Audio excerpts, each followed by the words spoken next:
management of glaucoma.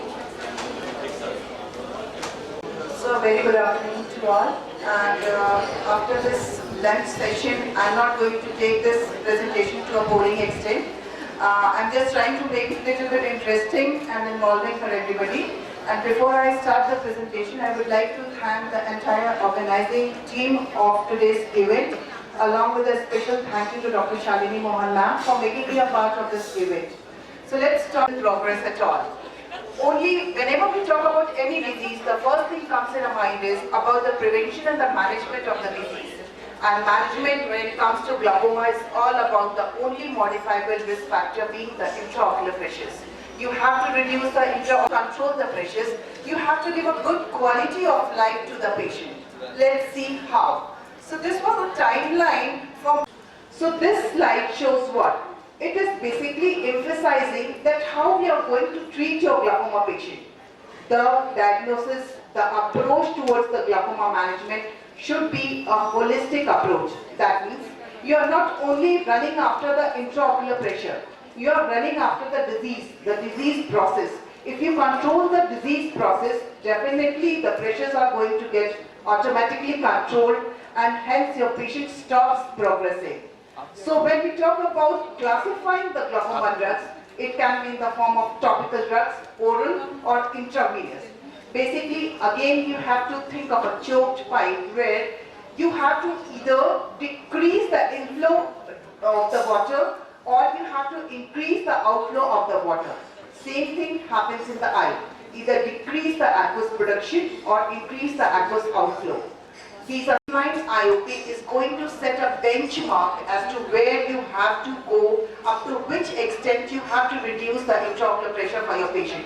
Say suppose a patient has come to you with a pressures of 24 with 0.7 cupping, and the same I can say a 24 pressures with 0.9 cupping.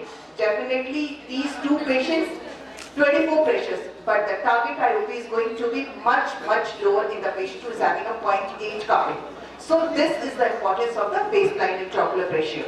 So initiate the therapy and lower the IOP to the target level, and there should be a lecture which was saying the slit lamp examination. So the minute your glaucoma patient walks into your OPD, it's not only slit lamp examination, it's about the vision. Immediately, even if your patient is having a PL positive, try to make a point that even if the PR is there, the PR is present in which quadrants. You have to be very clear about that. Then only you can promise your patient while you are operating the patient that what are the risks the patient is carrying when you are operating on a case who is having PL positive vision. Again, beyond that, once the patient has walked up from the refraction room, comes to your OPD, you do first of all a slit lamp examination, a thorough history, which is very important and beyond the, I should say, the coverage of my topic, but definitely in glaucoma, each and every point counts, even a history. So spend a 2 minutes extra talking to your patients about the intake of even any steroid ointment usage. Mind you, steroid ointment also can lead to glaucoma. Patient might just forget to tell you that he is using any ointment or any other thing for any skin disease, and that might be the reason for your patient having the increased intraocular pressure. Then second thing comes a thorough slit lamp examination. Third would be always go and do the applanation tonometry, the pressure recording first, and then you go for the gonioscopy. Never follow your applanation tonometry after the gonioscopy because that will reduce your intraocular pressure. And last but not the least would be you do a dilated fundus examination along with immediate perimetry and the OCG, whatever is required in your clinics. So baseline IOP, we have spoken enough about it. Only thing is, again comes a factor to play important role is the diagonal variation test. Never rely on a single IOP reading in your clinics. Say suppose a patient has come to you and the pressures you are seeing on the file is like 24, 26, maybe anything beyond 20 which we think is under the nominal range. Never write a glaucoma drug on a single visit of the patient.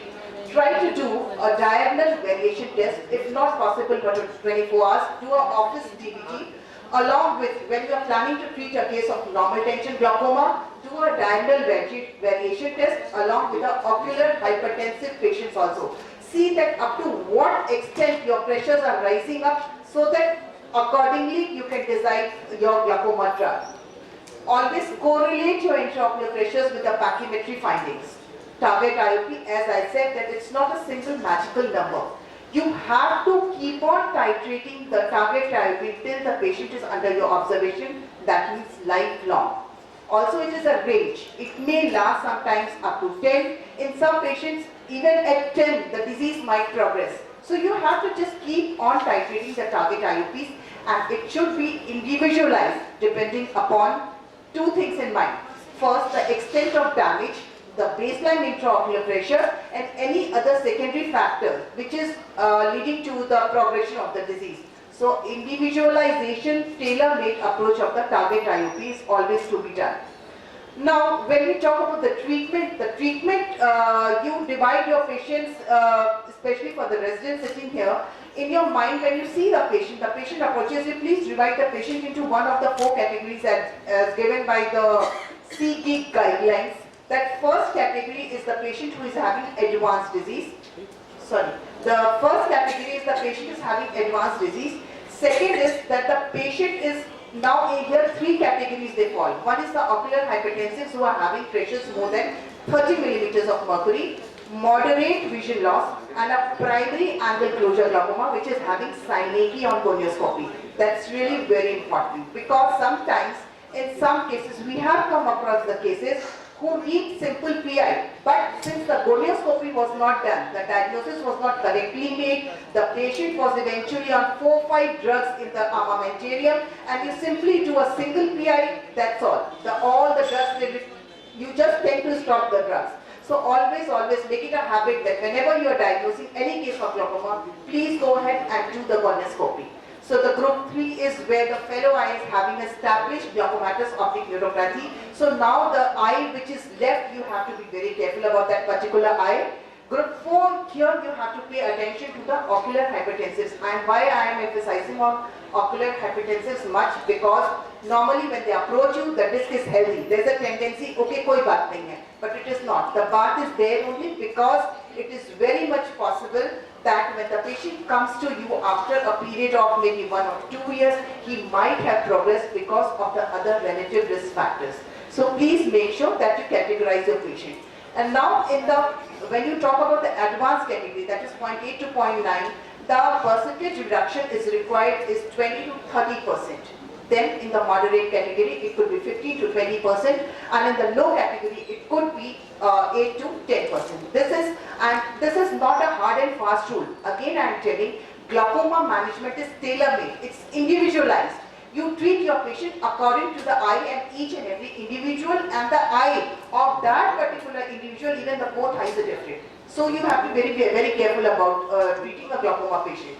Now these are the factors you have to consider when you set a target IOP. We have spoken about it. And one more thing, family history, because every person who is having a family history of glaucoma, the kin or the relative of that person, first degree relative, is having 10 times more proneness towards development of the glaucoma. And also last, but I should say the most important factor is the cost. Always assess. Don't just go haywire that what is happening in the market, you have to do that. Always talk to your patient, assess your patient, and then write the medical treatment, because you have to treat the disease, and glaucoma treatment is a lifelong treatment. So if the patient is budget friendly, the drug is budget friendly, definitely is going to abide by the treatment. That's really very important. So these are the different clinical trials which shows the importance of the reduction of the pressures. Limitations we have already spoken about. Now these are the certain questions which I would like the residents to take down the note, that whenever you are starting the treatment to your glaucoma patient, always spend 2 minutes extra with your patient if he is the first time patient coming to you and first time diagnosed as a glaucoma, because it's a disease of denial. Immediately when you tell your patient that glaucoma hai, patient कहता है sir दर्द तो है नहीं doctor साहब glaucoma कैसे? Because that's a common myth कि sir दर्द होगा तो ही glaucoma होगा. It's not that. It's beyond that. So spend some 2 times extra. Again, one extreme is that अरे बाप रे glaucoma हो गया. So in those 2 cases you have to keep a balance and you have to talk to your patient out.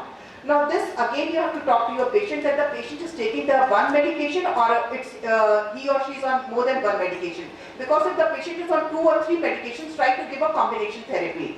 Along with that, keep the systemic conditions of the patient in mind. Say if a patient is on an oral beta blocker and you are giving a patient is progressing. So then you tell your patient that talk to the physician and make that oral beta blocker instead of night time to the morning dose. Because night there is already decreased optic nerve perfusion. And on top of that, your patient is taking hypotensive medication at night. So please tell your patient, talk to the patient and reveal that history. Does the patient is having any allergies like sulfur drugs? Always, whenever you write Diamox or any sulfonamide, please take a history of sulfur drug allergies, ease of administration, because for us, squeezing a bottle means nothing. But when your patient is having any kind of disorder of joints, and elderly, because glaucoma geriatric age group, we happen to see more of the geriatric age groups. So definitely for them, squeezing a bottle is a big task. So please tell your patients, and nowadays there are so many drug delivery doses, and the bottles are also coming in such a friendly form that the administration is not going to be a difficult thing. And also always ask that the patient is wearing a contact lens or not. Why? Because there are certain drugs which come in a different form where you need to shake the bottle, you need to take out the contact lens, like the blood vision hoga, patient घबरा जाएगा, वो दवा डालना बंद कर देगा. So that is what glaucoma is all about, talking to the patient. So now we are the different drug classes, it's given in all the books, so I'm not going in details. I'm just trying to categorize all the drugs with a different photograph, so that keep these photographs when you write those drugs. Like when you are writing a beta blocker as the first line of choice, please keep that the patient is not having any kind of cardiac compromise or he is not having asthma. Because we have seen patients in status asthmaticus because of simple beta blockers. या patient को भी नहीं पता होता है कि जब से वो ये दवा डाल रहा है उसकी सांस फूलना ज़्यादा देर शुरू हो गई है. Please take that history. When you talk about the parasympathomimetics, please tell your patient, even when you are putting it for the PI, you are preparing the patient in your OPDs for PI, tell your patient that there might be some kind of dry wound. Because it is very much possible that when the patient is sitting at the slit lamp, he might not cooperate, thinking कि दवा डालने से sir दर्द हो गया तो laser से और सर दर्द हो जाएगा. I'm just sharing my practical tips what I see in my clinic. Then this pilocarpine, most important thing, because this is the drug of choice for plateau iris. So when you put your patient on pilocarpine, please put the patient on regular dilatations. At regular intervals, the patient should come in your clinic and you should get the patient dilated, else operating the case for cataract surgery is going to be a little difficult. This is one of the notorious drugs that is leading to allergy, a very bad allergy, that's Brahminide-induced follicular conjunctivitis.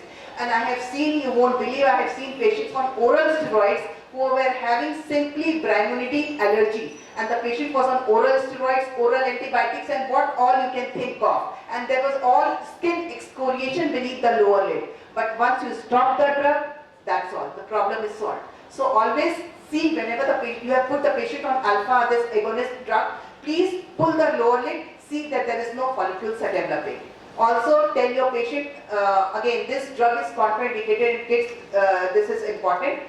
Below 10 to 12 years of age, and a patient who is working, this drug induces sleepiness, drowsiness, dryness of mouth. Patient आपके बहुत typical history देगा कि गला सूख रहा है. So don't think कि patient ऐसे ही बात कर रहा है. This drug really causes that dryness of mouth. Carbonic anhydrase inhibitors, I have already spoken. Sulfur drug allergy, you have to tell, you have to teach your patient about the hypokalemia feature. You tell your patient that drink lots of water, eat less spicy food while you are on this particular type of drug. PG analogs, we all know, and they are very friendly to us. We know these drugs, and they are double-edged sword because they are used as increasing the eyelashes for the cosmetic enhancement. But at the same time, you have to tell your patient that some kind of redness might be there.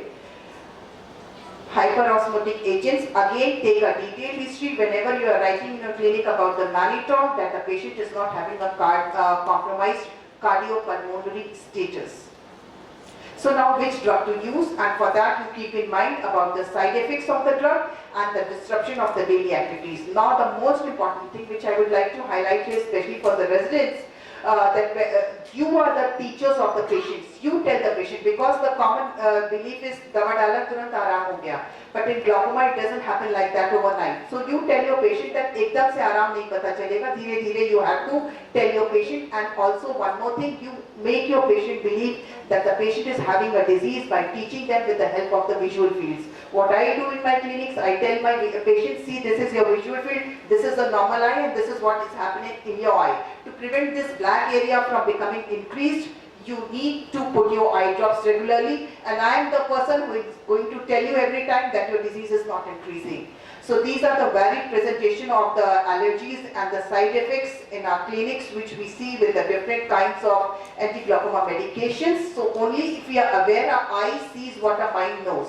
So only if we know that this is a side effect, we can prevent our patient from suffering that. Prescription of the eye drop, or one more thing, always teach your patient about the punctal occlusion technique, and never forget about this everlasting companions of the AGMs, though the armamentarium is full of preservative-free eye drops. But yes, if your patient is having any allergy, please see that it could be a preservative. And just last 2 slides about the newer drugs, though I'm not going into the details.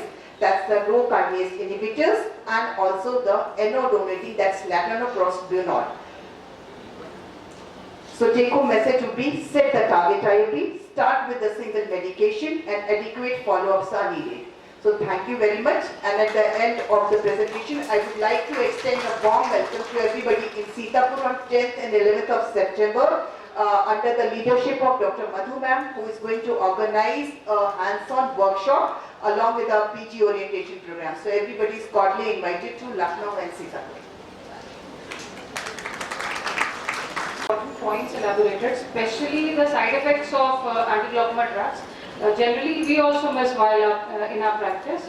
I request Dr. Suren Singh sir to kindly present a memento and plan for to Dr. Shweta ma'am.